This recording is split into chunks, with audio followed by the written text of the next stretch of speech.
దినమునే పాడెదను.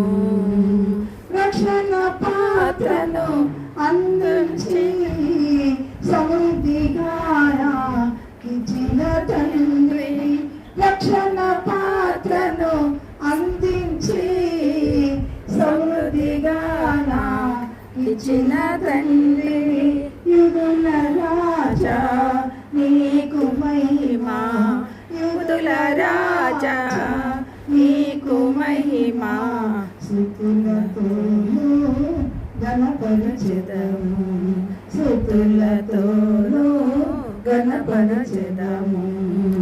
యెహోవా నీ కృపలో అనుదినమునే పాడెదను. యెహోవా నీ కృపలో అనుదినమునే పాడెదను. హల్లెలూయా.